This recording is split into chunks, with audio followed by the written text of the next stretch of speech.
Welcome to Business Weekly. Just the possibility of military action against Syria was enough to shake the markets.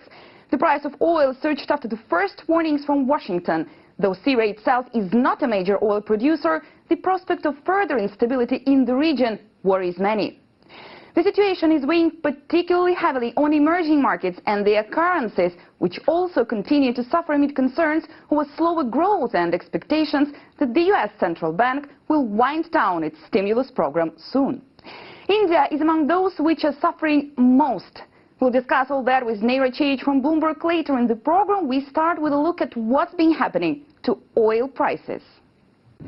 The prospect of Western military action against Syria pushed oil prices up, and at one stage in volatile trading they reached a 6-month high. Traders feared such a move could prompt retaliatory action, engulfing a region that supplies a third of the world's oil.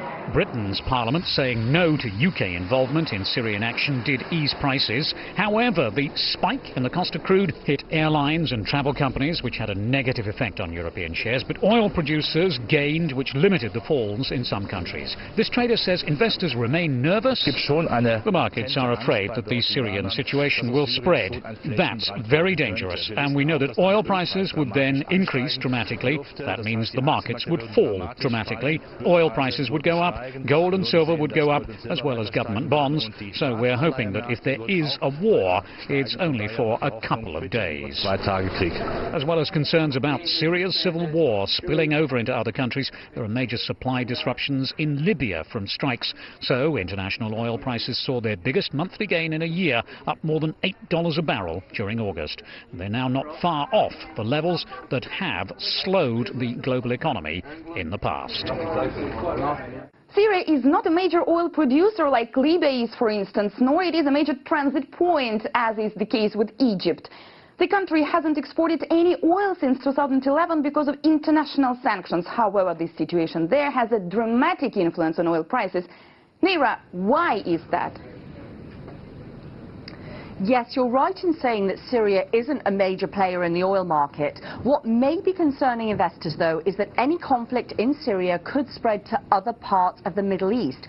Saudi Arabia, for example, has backed rebels opposed to the Syrian President Bashar al-Assad, and Assad's allies include Iran. Saudi Arabia, OPEC's biggest oil producer. Iran is the 6th biggest. So, what some people are feeling is that were other countries in the region to get involved, the consequences for oil supply could be serious. I mean, the Middle East produces 35% of the world's oil, and as one analyst put it, the concern is that an attack on Syria will reverberate through the region, increasing the spillover into other countries and possibly resulting in a larger supply disruption elsewhere. But as for the likelihood of Syrian tensions leading to a disruption of Middle East shipping routes like the Suez Canal or the Strait of Hormuz, there are others who say that the chances of that are very low.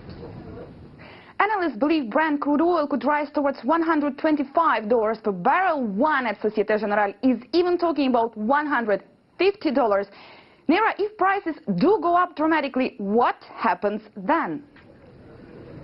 Well, as it happens, Alexandra, a number of economists have actually been looking into this. I'll just pick out a couple.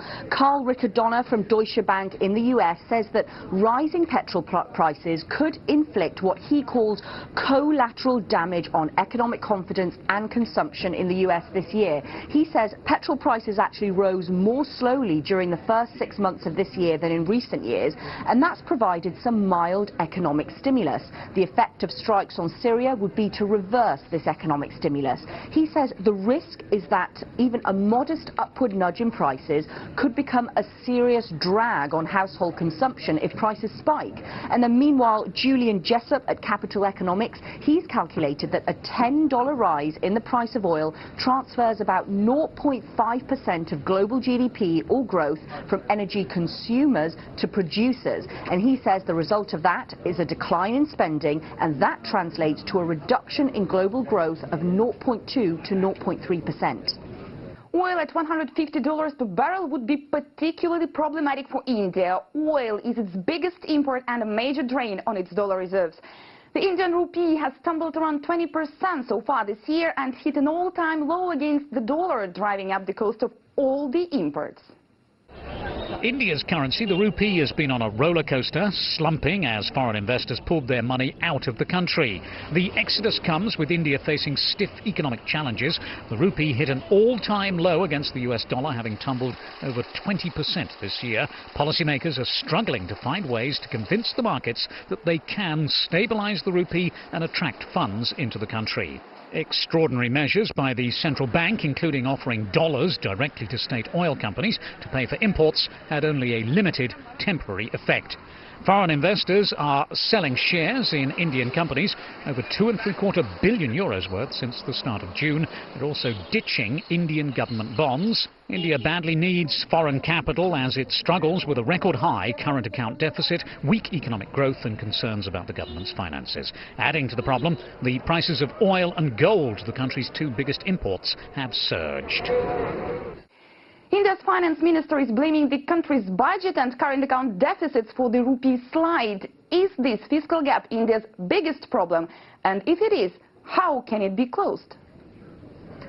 Well, India has a cocktail of problems, and everyone will have a different opinion on what the biggest problem is.